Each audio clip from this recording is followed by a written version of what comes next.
بسم اللہ الرحمن الرحیم۔ آج آپ کے سامنے جس عنوان پر گفتگو کرنا مقصود ہے وہ ہے عقیدہ توحید پر مرزا جیلمی کی کلا بازیاں۔ چونکہ عقیدہ توحید کے حوالے سے مرزا جیلمی بہت بڑا دعویٰ کرتا ہے کہ میرے جیسی توحید کسی نے بھی بیان نہیں کی، اس لیے اس حوالے سے کچھ حقائق آپ کے سامنے پیش کرنا مقصود ہیں۔ مرزا جیلمی نے 6 سال پہلے ایک کلپ میں یہ بات کی تھی کہ توحید کو اس طرح بیان نہیں کرنا چاہیے کہ انبیاء علیہم السلام کی توہین کا کوئی پہلو اس میں نکلتا ہو۔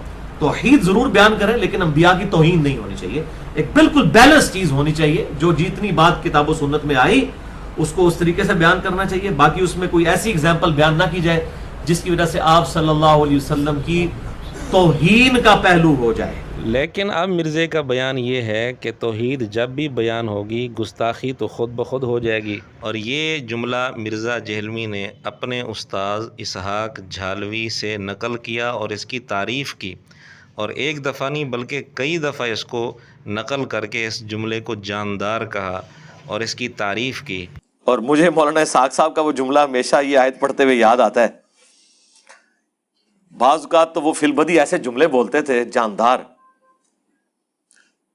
تو ایک گفتگو میں انہوں نے فرمایا کہ بھئی جب توحید بیان ہوگی تو گستاخی تو آٹومیٹکلی ہو جائے گی، کیونکہ توحید کا مطلب ہی ہے کہ اللہ کے سوا کوئی پیغمبر، کوئی فرشتہ، کوئی بزرگ، کوئی بابا، شاہی کوئی نہیں۔ توحید کا تو مطلب ہی یہی ہے کہ کوئی انسان اپنا پیشاب بھی نہیں روک سکتا، خواہ وہ پیغمبر ہو یا ہم انسان ہو۔ اب دیکھیں توحید بیان کرتے ہوئے اس نے انبیاء علیہ السلام کے بارے میں کس طرح نامناسب اور بے ادبی کے جملے کہے۔ مرزے کے شاگردوں سے ہمارا پہلا سوال یہ ہے کہ کیا مرزے کی پہلی والی توحید صحیح تھی یا اب والی توحید صحیح ہے؟ کیونکہ پہلے مرزے نے کہا تھا توحید اس طرح بیان کرنی چاہیے کہ انبیاء علیہ السلام کی توہین کا پہلو اس میں نہ نکلتا ہو، اور اب یہ کہہ رہا ہے کہ توحید جب بھی بیان ہوگی گستاخی خود بخود ہو جائے گی۔ اور دوسرا سوال یہ ہے کیا مرزے کے شاگردوں کو یہ بات پسند آئے گی کہ مرزے کی والدہ کے متعلق یہ کہا جائے کہ وہ اپنا پیشاب بھی نہیں روک سکتی، اور کیا اس طرح کے جملوں کو بار بار کہنا پسند کریں گے؟ اگر تو مرزے کے شاگرد یہ کہیں کہ توحید بیان کرنے کے لیے مرزے کی والدہ کے متعلق یہ بات ہم کہہ سکتے ہیں، تو پھر ان سے گزارش ہے اپنے اپنے چینلوں پر کم از کم ایک کلپ بنائیں اور اس میں یہ بات کریں۔ اگر مرزے کے شاگرد اس طرح کے کلپ بنا لیتے ہیں پھر تو ٹھیک ہے، اگر نہیں بنا سکتے، انہیں ہمت نہیں ہوتی، تو اس کا واضح مطلب ہے کہ اس طرح کا انداز اچھا نہیں ہے۔ جب مرزے کی والدہ کے متعلق یہ جملے نہیں کہہ سکتے تو انبیاء علیہ السلام کے متعلق اس طرح کے جملوں کو کس ضمیر سے وہ پسند کر رہے ہیں؟ اور اگر مرزے کے شاگرد یہ کہیں کہ جی بالکل یہ جملے ہمیں پسند نہیں ہیں حضور علیہ الصلوۃ والسلام یا انبیاء علیہ السلام کے متعلق جو مرزے نے بولے ہیں، تو پھر اس پر مرزے کے شاگرد کلپ کیوں نہیں بنا رہے؟ کیا ان کا ضمیر مر چکا ہے؟ پھر ایک طرف تو مرزا یہ کہتا ہے کہ نبیوں کے بغیر جو توحید بیان ہوگی وہ شیطانی توحید ہوگی۔ تو یہ توحید یہ والی تو نہیں ہے نا، نبیوں کے بغیر جو توحید ہے نا وہ شیطانی توحید ہے، ٹھیک ہے نا؟ تو پھر اسی وجہ سے تو یہ لوگ بدنام ہوتے ہیں، گستاخ رسول ان کو لوگ کہتے ہیں۔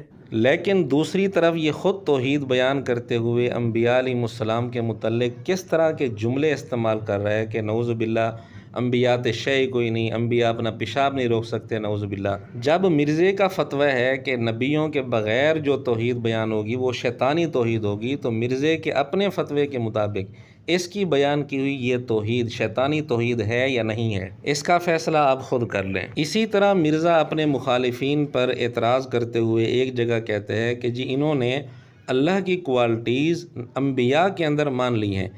تو مولانا اسحاق صاحب نے بڑی پیاری بات کی تھی کہ جب توحید بیان کریں گے پھر ظاہر ہے کہ گستاخی تو آٹومیٹکلی ہو جائے گی، کیونکہ تم نے اللہ کی کوالٹیز پیغمبروں میں مانی ہوئی ہیں، اور اللہ تعالیٰ توحید کے معاملے میں بالکل قرآن میں ننگی تلوار کے طور پر آیات نازل فرما رہا ہے۔ یہاں مرزا نے فتویٰ لگایا کہ اللہ کی کوالٹیز انبیاء میں ماننا توحید کے خلاف ہے، لیکن یہ فتویٰ وہ بندہ لگا رہا ہے جو اللہ کی کوالٹیز ہر مومن کے اندر مان رہا ہے، اور یہ بات مرزے نے کئی جگہ کی ہے کہ اہل جنت کو اللہ رب العزت اپنی کوالٹیز دے دے گا۔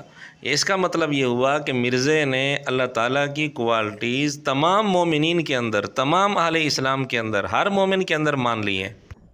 علی بھائی آپ نے ویڈیو میں کہا تھا کہ جنت میں اللہ کو ایک منی خدا بنا، ہمیں ایک منی خدا بنا دے گا. ایک مفتی نے اس عقیدے کو باطل کر دیا. یار پوری آپ کلپ تو سنیں. میں نے یہ بات کی تھی کہ خالق اور مخلوق کا فرق اپنی جگہ موجود ہے، لیکن جو کوالٹیز اللہ کی ہیں ان میں سے کئی کوالٹیز اللہ اپنی مخلوق کو دے گا. تو جو اللہ اکیلا ہونے کے باوجود اپنے ساتھ اتنے لوگوں کو آفر دے کہ آؤ میں تمہیں وہ کوالٹیز دوں گا جو میری کوالٹیز ہیں. اب ایک طرف تو مرزے کا فتویٰ یہ ہے کہ اللہ تعالیٰ کی کوالٹیز انبیاء میں ماننا توحید کے منافی ہے، اور دوسری طرف خود مرزا اللہ تعالیٰ کی کوالٹیز تمام مومنین کے اندر مان رہا ہے. سوال یہ ہے کہ اگر اللہ کی کوالٹیز انبیاء میں ماننا توحید کے منافی ہے تو اللہ کی کوالٹیز اربوں کھربوں انسانوں میں ماننا کہاں سے توحید بن گئی؟ اس پر مرزا اکثر بہانہ یہ بناتا ہے کہ جی ہم تو خالق اور مخلوق کا فرق کر رہے ہیں. تو جن کے متعلق مرزا کہتا ہے کہ انہوں نے انبیاء میں اللہ کی کوالٹیز مان لی ہیں، وہ بھی کہتے ہیں کہ ہم خالق مخلوق کا فرق کرتے ہیں. تو پھر مرزا ان پر کس منہ سے اعتراض کر سکتا ہے کہ یہ توحید کے منافی عقیدہ رکھتے ہیں، جبکہ اپنا عقیدہ مرزے کا یہ ہے کہ ہر مومن کے اندر اللہ تعالیٰ کی کوالٹیز مان رہا ہے، نعوذ باللہ.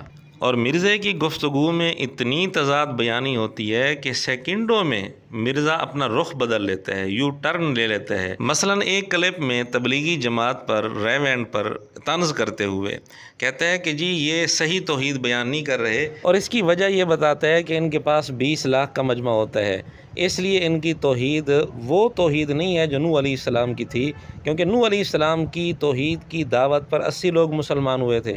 ان کے پاس مجمع 20 لاکھ کا ہے، تو ان کی توحید وہ والی توحید نہیں ہے جو نوح علیہ السلام کی تھی، یعنی ان کی توحید غلط ہے. یہ بات کر کے تبلیغی جماعت پر یہ اعتراض کر کے فوراً ہی اپنے متعلق کہتا ہے کہ یہ میری کرامت ہے کہ میری اتنی سخت باتیں سن کر بھی پڑھا لکھا طبقہ میری طرف متوجہ ہو رہا ہے. تو کیا اسلام کی خدمت ہے؟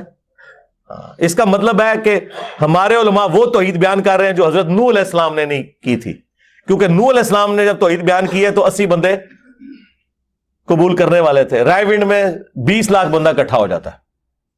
سیدھی سی بات ہے. اس کی وجہ یہ ہے کہ یہ توحید جو کڑوی توحید ہے. باقی اگر آپ یہ ہمارے اس دعوت کے پلیٹ فارم کا اتنا بڑا والیوم دیکھ رہے ہیں تو میں تو اسے کرامت سے ہی تعبیر کرتا ہوں. مجھے تو خود میری آنکھوں کو یقین نہیں آتا کہ آج کے اس دور میں اتنی سخت باتیں سن کے ایک پڑھا لکھا طبقہ اس بات کو قبول کر لے. اب مرزا جیلمی نے جو اعتراض تبلیغی جماعت پر کیا ہے وہی سوال ہم مرزا جیلمی سے کرتے ہیں کہ مرزا جیلمی کہتے ہیں لوگ بہت زیادہ میری طرف متوجہ ہو رہے ہیں، اس بات کو میری دعوت کو قبول کر رہے ہیں، تو اس کا مطلب یہ توحید وہ توحید نہیں ہے جو نوح علیہ السلام والی تھی، کیونکہ نوح علیہ السلام کی دعوت پر تو 80 آدمی مسلمان ہوئے تھے. تو مرزے کے اپنے فتوے کے مطابق مرزے کی توحید صحیح نہیں رہتی. اب یا تو یہ کہنا پڑے گا کہ تبلیغی جماعت پر جو اس نے اس بنیاد پر تعداد کی کثرت کی بنیاد پر اعتراض کیا، یا تو اعتراض غلط ہے یا پھر مرزے کی اپنی توحید غلط ہے. اور ایک جگہ مرزا امام ابو الحسن اشعری رحمۃ اللہ علیہ اور امام ابو منصور ماتریدی رحمۃ اللہ علیہ دونوں پر اعتراض کرتے ہوئے یہ کہتا ہے کہ انہوں نے فضول باتیں کی ہیں. جو کچھ قرآن میں لکھا ہوا ہے بس وہی پڑھ کے سنایا جائے، عام لوگوں کو توحید صرف اتنی بتائی جائے جو قرآن میں لکھی ہوئی ہے. کیا صحابہ کرام میں یہ بحثیں ہوئی تھیں استواء العرش کے حوالے سے یا خلق قرآن کے مسئلے کے حوالے سے؟ یہ بعد میں لوگوں نے مسئلے اٹھائے. عام بندوں کو بس وہی توحید بتائیں جو قرآن میں لکھی ہوئی ہے. ہمارا بھی مرزا سے سوال ہے، کیا قرآن میں یہ لکھا ہوا ہے کہ اللہ کے سوا انبیاء شیء کوئی نہیں؟ نعوذ باللہ. کیا قرآن میں یہ لکھا ہوا ہے کہ انبیاء اپنا پیشاب بھی نہیں روک سکتے؟ نعوذ باللہ. اور کیا یہ قرآن میں لکھا ہے کہ اللہ اپنی کوالٹیز اپنے بندوں کو دے دے گا جنت میں؟ کیا صحابہ میں اس طرح کی باتیں ہوتی تھیں کہ انبیاء شیء کوئی نہیں، انبیاء اپنا پیشاب نہیں روک سکتے؟ نعوذ باللہ. تو سوال یہ ہے کہ دوسروں پر توحید کے حوالے سے مرزا اتنے اعتراضات کر رہا ہے، لیکن مرزے کو اپنے گھر کا پتہ نہیں کہ میں کیا کر رہا ہوں توحید کے حوالے سے. ہمیں بڑی حیرانگی ہوتی ہے، یہ کیسی توحید ہے کہ جس کو انڈیا، پاکستان، بنگلہ دیش کے علماء سارے کے سارے مشرک نظر ہیں، ان کے اندر ہر قسم کا شرک نظر ہے، اور یہودی اس کو موحد نظر آتے ہیں. میں آپ کو بتا رہا ہوں کہ انڈیا، پاکستان، بنگلہ دیش میں علماء نے، فرقوں کے بزرگوں نے دین کا وہ حلیہ بگاڑا ہے کہ انہوں نے شرک کی کوئی قسم نہیں جانے دی ہے، ہر جگہ شرک داخل کیا ہے. تو علماء اسلام میں تو اس کو شرک کی ہر قسم نظر آ رہی ہے کہ ہر جگہ انہوں نے شرک کو داخل کیا، لیکن یہودیوں کے بارے میں کہتا ہے وہ موحد ہے، ان میں شرک کوئی نہیں ہے۔ تو وہ دراصل یہ پوچھنا چاہ رہے ہوں گے کہ آج کل کے پریزنٹ یہودی تو حضرت عزیر کو اللہ کا بیٹا نہیں مانتے، تو میں نے تو اپنی کئی ایک ویڈیوز میں یہ بات میں نے ہی بتائی ہے کہ اس وقت جو یہودی ہیں وہ موحد ہیں، ان میں شرک کوئی نہیں ہے۔ بڑی حیرانی کی بات ہے کہ اس بندے کو تفسیر ابن کثیر میں تو شرکی عقائد نظر آ گئے۔ یعنی میں کم از کم 5 گھنٹے کا لیکچر دے سکتا ہوں تفسیر ابن کثیر کی خرابیوں کے اوپر، اور کئی شرکی عقائد اس کے اندر موجود ہیں۔ تو اس بندے کو تفسیر ابن کثیر میں تو شرکی عقائد نظر آ گئے، لیکن یہودیوں کے بارے میں کہتے ہیں کہ جی وہ موحد ہیں، ان میں شرک کوئی نہیں ہے۔ حالانکہ مرزا خود ایک جگہ واضح طور پر کہتے ہیں کہ قرآن کریم میں خواہش نفس کی پیروی کو شرک کہا گیا ہے۔